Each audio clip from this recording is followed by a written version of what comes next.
Okay, so today I want to talk about Apple's return to the display market.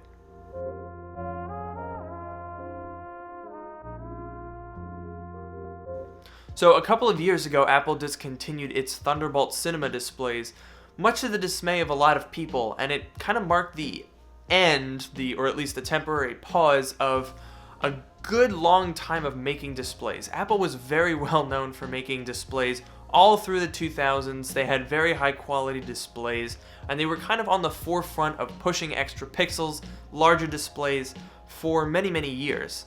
And then all of a sudden they kind of just dropped off the face of the earth a couple of years ago when they shut down the cinema display.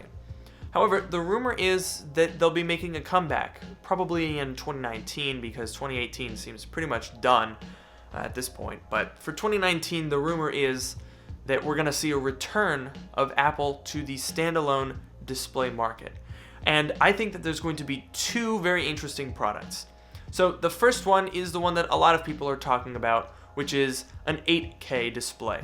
So currently there's really not a lot of options out there for people that want an 8K display, which, is kind of fair because it's still not really an accepted technology. We're just kind of getting used to 4K, to be honest. And now we're trying to go to 8K, like holy crap. But as far as options out there, if you want a monitor, the only real mainstream one that I can think of is the Dell Ultrafine. It's like a UD18 or something like that, and it costs like $1 billion, and it's a 32-inch 8K display. So that's really one of the only options out there. I think there's a couple of TVs and maybe one or two larger, less well-known monitors that you could buy, but really, it's kind of slim pickings. So the rumor is that Apple is currently working on an 8K monitor of its own. Now, this wouldn't be surprising because Apple, when it made displays, was known for kind of pushing the boundaries. In 2005 or 6, they released the 30-inch cinema display that ran at 2560 by 1600, which back then was a crazy number of pixels, and I think it was the largest monitor in the world when it came out. It was kind of mind-blowing when that monitor was released. So hopefully Apple's gonna kind of do that again and push some really incredible monitor on us. Okay, so when we're talking about Apple though, with displays especially, we have to remember that Apple doesn't like to just stick a bunch of pixels in a display for no reason.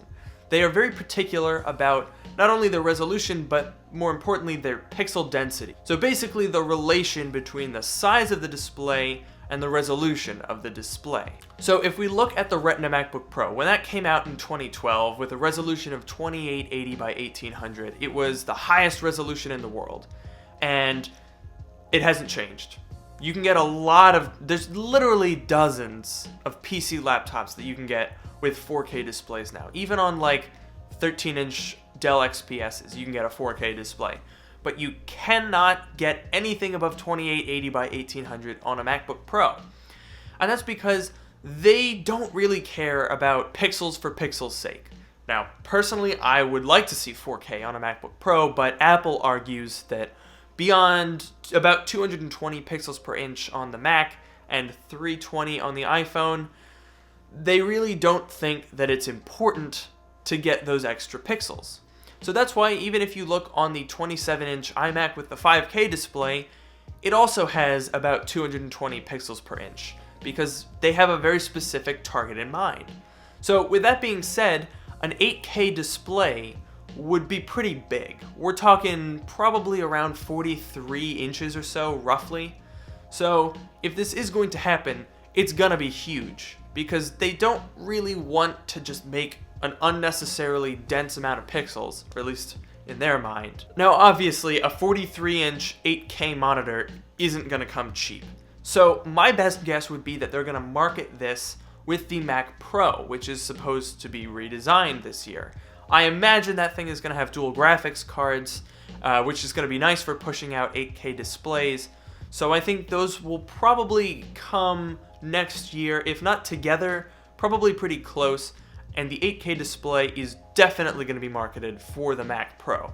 I mean, you have to remember, it's pretty tricky to run an 8K display right now. It's a lot. When the 30-inch display came out in 05 or 06, I don't remember which one it was. I think it was 2005. But when that came out, you could only run it on the Mac Pro with a special graphics card that you had to buy for an extra $500 because it required dual-link DVI, which didn't really exist at all back then. So yeah, this 8K display is going to be very targeted, very specialized, very expensive. Some people were thinking that this might make its way to the iMac. I don't think that's going to happen because, again, what I said earlier about those pixel densities, Apple doesn't really want to go beyond 27-inch on the iMac, and they don't really see a need to go beyond 5K. So I don't think that's going to happen. At least, not yet. Well, to give some insight into where that leaves the rest of us, let's take a look at some interesting oddities in Apple's current marketing. So since about 2016, when the Touch Bar MacBook Pros came out, Apple has been pretty consistently pushing the LG ultrafine displays. These are 4 and 5K displays made by LG. So they've kind of been pushing these as almost an accessory to the MacBook Pro because it's a one-cord solution. You can plug in the monitor and then you just plug the monitor into the MacBook Pro with a Thunderbolt 3 and you can charge your MacBook and do display output. It's like the most Apple thing ever to have sort of this simplified experience. Now, in conjunction with that, they've also been kind of working on getting sort of Thunderbolt 3 GPUs more mainstreamified, if you will. They've been pushing the Blackmagic GPU since it came out pretty recently, or before then they had this sort of ARKit developer toolkit that came with an RX 580. This is the same RX 580 that comes in the Blackmagic thing, by the way, so that's interesting. So the way that I see it, since Apple is marketing these third-party Thunderbolt 3 accessories, if you will, enhancements, I suppose, I think we're going to see them try to combine these two ideas into one product that, of course, they're going to make and then take all the money from. Basically, what I'm getting at here, and I know this was kind of a long-winded build-up here, but what I'm getting at is a display with its own Thunderbolt graphics included in it. Now think about what that means for a second. Let's take, for example, a 4K display. So it would be like a 4K monitor. It would look like that, except all Apple-y. And basically inside of it would be, let's say, an RX or a Radeon Pro 580. That's kind of what they like to use right now. Who knows if that's what they'll use when it comes out, but they're kind of sticking with that Radeon Pro family. So for argument's sake, let's say we get a 4K display with a Radeon Pro 580 8GB card inside of it. Now this would be very interesting because if you have something like a 13-inch MacBook Pro, you can output to a 4K display, but integrated graphics, really not that great. The processors in the 13-inch are getting a lot better. We're talking quad cores now, but we don't have any graphics to back that up. So if you could plug in with Thunderbolt to a display that also gave you graphics acceleration, and keep in mind the graphics would be powered through the display, so you wouldn't need any additional power on your MacBook Pro, that could be interesting. Now logistically, this is probably more complicated than it sounds when you just kind of throw the idea out there. You know, there's stuff like, would you need extra throughput if you're going to be outputting over a Thunderbolt 3 port? Would you need extra bandwidth because of the GPU in the monitor? Or would the GPU be kind of quarantined in the monitor and it would kind of accelerate workloads passing through it rather than pairing with the computer? It could definitely get more complicated than I'm making it sound. However, as an idea, it's very Apple. If you can imagine having a display that's just kind of sitting on your desk looking all cool, and you could just plug in with like a USB-C a Thunderbolt 3 cord, plug in from the display to your 13-inch MacBook Pro, and all of a sudden you've got a MacBook Pro that's running with quad cores, outputting with dedicated graphics to a 4K display. That sounds pretty juicy.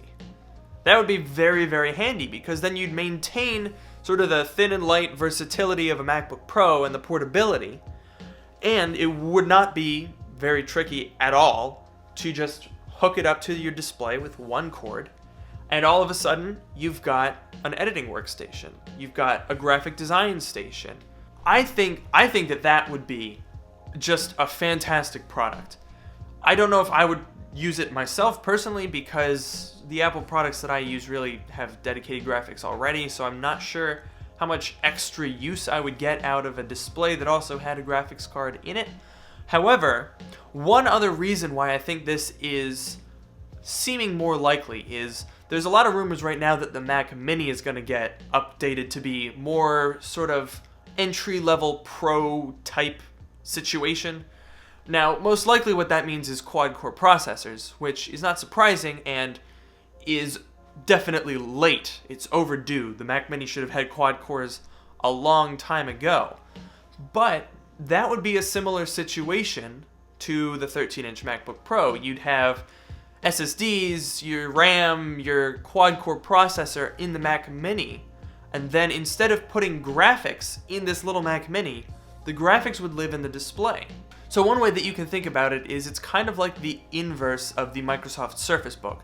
So that came out about a year or two ago, and basically in the display, which is like a tablet essentially, you have the main guts of the computer. So you have your processor, your RAM, and your storage. And then when you plug it into the base, to the keyboard base, you get the keyboard, some extra battery, and it also has a GTX 1060 on the 15-inch one for some graphics acceleration. This would kind of be the opposite of that, where the majority of the computer would be where all of the guts are, and then in the display you'd find the graphics. So there's only really slight murmurs about whether or not this is going to happen, but at the very least we can take solace in the fact that it makes sense. It's definitely the kind of thing that Apple likes to do. So I'm really crossing my fingers, if not for me personally, because I'm not sure I would buy a display with graphics in it, or really any Apple display at this point, to be perfectly honest. I think for a lot of people, that would be a fantastic product. So that'll do it for this video. Let me know down below what you think. I know this video was a little bit rambly, but I was just kind of excited as I was thinking about this, and I just turned the camera on and I started talking. And then now I'm about to stop talking and start editing it. But anyway, thanks for watching this video. Let me know what you think in the comments down below. Don't forget to follow me on Twitter, and I'll see you guys in the next video.